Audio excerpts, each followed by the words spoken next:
A nossa convidada neste Now às 9, Inês Sousa Real, porta-voz do PAN. Bom dia, bem-vinda. O PAN e a Inês Sousa Real aconselharam o voto em António José Seguro nesta segunda volta, mas de alguma forma, apesar das sondagens apontarem para este resultado, surpreendeu-a uma vitória tão robusta de António José Seguro? Antes de mais, muito bom dia. Foi de facto uma grande vitória, foi uma vitória esmagadora sobre André Ventura. Não nos surpreendeu na medida em que acredito que há um Portugal democrático que acarinha aquilo que são os valores, não só do 25 de Abril, mas também da nossa Constituição, e que neste momento tem a percepção de que o país precisa de pessoas moderadas, capazes de olhar para as suas reais preocupações, para as suas dificuldades, ao invés de procurarem cavalgar ondas do populismo e até mesmo procurar retroceder naquilo que são direitos fundamentais. Não deixa, no entanto, de ser preocupante continuarmos a ter mais de 1.700.000 pessoas a votarem em André Ventura. Temos que perceber o que é que mantém estas pessoas insatisfeitas, o que é que as faz reverem-se numa agenda como a que André Ventura procura trazer para a vida política, mas acima de tudo esta é uma vitória não só pessoal de António José Seguro, como é evidente, mas acima de tudo de um país que, apesar das condições muito adversas que está a atravessar, com o estado de calamidade em vários concelhos e em diferentes regiões, se mobilizou para votar mesmo nessas condições adversas e para garantir... Por causa também da questão da rejeição em André Ventura, isso pesou ainda mais do que o próprio mérito de António José Seguro, ou não faz essa avaliação? Eu acho que seria profundamente injusto reduzirmos a candidatura de António José Seguro àquilo que é uma candidatura de oposição a André Ventura. Até porque, se olharmos para aquela que foi a transferência de votos, André Ventura e o Chega não cresceram assim tanto quanto isso em relação àquilo que poderia ser uma transferência de votos da direita.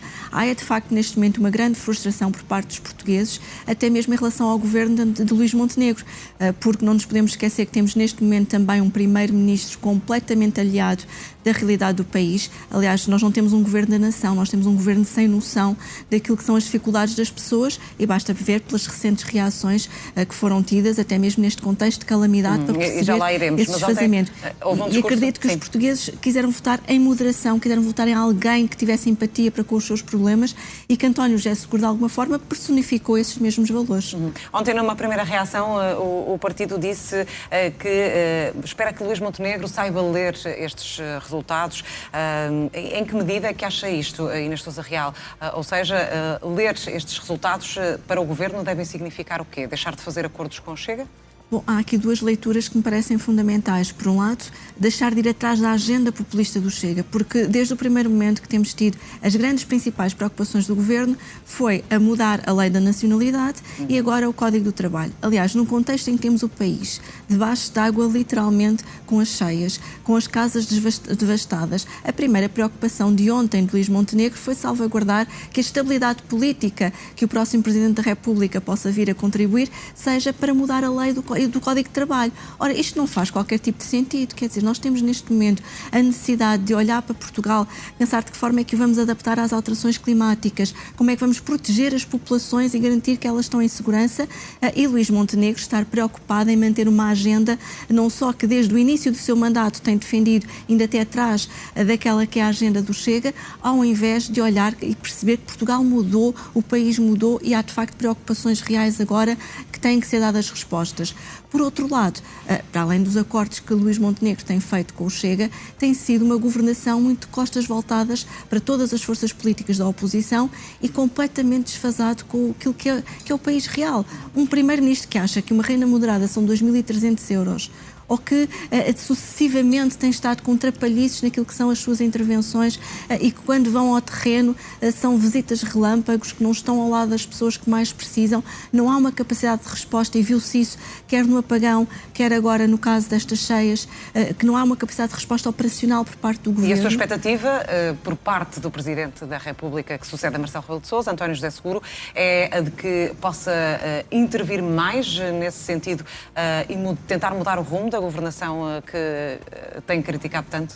Sem dúvida, há aqui uma esfera de influência do ponto de vista daquilo que é a presidência da República, há uma magistratura de influência que é fundamental. Nós precisamos de resgatar Portugal da pobreza, continuamos a ter pessoas que não conseguem pagar a casa, temos o Serviço Nacional de Saúde com uma incapacidade de resposta que é inaceitável, e eu recordo que no caso de Marcelo Rebelo de Sousa ele tinha dito que uma das suas principais prioridades era o combate à pobreza, e eu espero e deposito, e a erradicação também das pessoas em situação de sem-abrigo. Mas acha que António António José Seguro ontem, no primeiro discurso que fez, já deu algum sinal de que terá esse tipo de papel interventivo enquanto Presidente da República? Deu 2 sinais muito claros, até em contraste com Luís Montenegro. Eu recordo que a primeira palavra de António José Seguro nem foi de congratulação pela vitória, foi para as vítimas e foi para quem está no terreno. E isso demonstra que é um Presidente alinhado com um país que está neste momento a sofrer e que precisa dessa empatia. E foi também de pressão ao Governo em relação aos apoios. E foi um alerta para o Governo que, de facto, os apoios têm que chegar e têm que chegar no imediato. Não é como disse,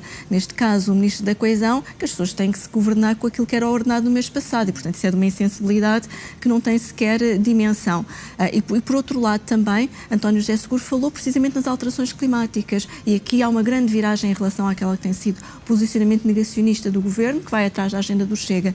E, portanto, acredito que o Presidente da República pode e deve ajudar a que o Governo faça mais para a adaptação do território, para garantirmos que a segurança das populações vem em primeiro lugar, porque combater as alterações climáticas é garantir a segurança das populações e, por outro lado, fenómenos como a violência doméstica, que tem que ser também erradicada, garantir que temos um Estado Social de Direito forte, porque quando André Ventura nos diz que é contra o sistema, André Ventura está a falar, ou de alguma forma a procurar denegrir um sistema que é o sistema que dá resposta às pessoas em contexto de catástrofe, que permite que as pessoas tenham acesso à habitação e à educação. Como é que tem visto essa resposta, Inês Sousa Real? Como é que o Governo tem gerido todo este contexto das consequências do mau tempo, milhares de pessoas afetadas?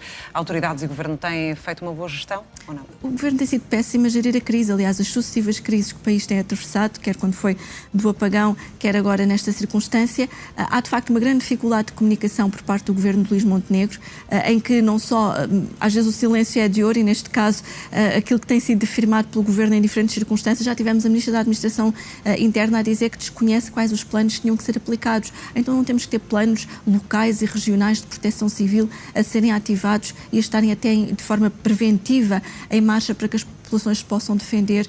Depois, por outro lado, acabamos por ver um Governo que lá está, fez uma prioridade a mudar a lei da nacionalidade e andar a discutir o Código de Trabalho. Então é a adaptação do território. Garantir que temos empresas resilientes, que temos um território adaptado às alterações climáticas não é fundamental. Depois, a forma até mesmo como gerem a crise e intervêm em momentos em que a população está a sofrer. Há um claro problema de comunicação, porque quando temos um Governo do show-off que faz vídeos para as redes sociais, mas que não está no terreno ao lado das populações, claramente temos aqui um problema de desfazamento porque vivem na sua bolha de elite em relação à população. E neste momento nós temos portugueses que estão a passar muitas dificuldades. Eu estive no terreno, eu estive na Marinha Grande, estive em Leiria e pude ver, pude testemunhar, aliás também já passei por Alcácer, e pude testemunhar que efetivamente neste momento temos as casas destruídas, temos pessoas em risco, isoladas, e o Governo tem que estar preocupado com isso. E já teceu críticas também à própria Ministra da Administração Interna, Maria Lúcia Amaral. Resolveria algo, uma substituição da Ministra? Deve manter-se ou não? É evidente, nós precisamos de alguém operacional. Eu reconheço que, como académica, Maria Lúcia Amaral é de facto uma boa académica, mas é isso mesmo. Foi uma excelente provedora de justiça, mas não é uma boa ministra porque estamos a falar de um cargo operacional que implica presença no terreno, forte pulso naquilo que tem que ver com a direção e a liderança de uma área como esta. Deve demitir-se ou ser demitida? Eu tenho defendido que o que Luís Montenegro deveria de fazer era uma reforma agora ao Governo e precisamos de ter não só uma maior valorização do Ministério do Ambiente, mas também do combate às alterações climáticas, porque só assim vamos poder proteger as populações e não deixar ninguém para trás.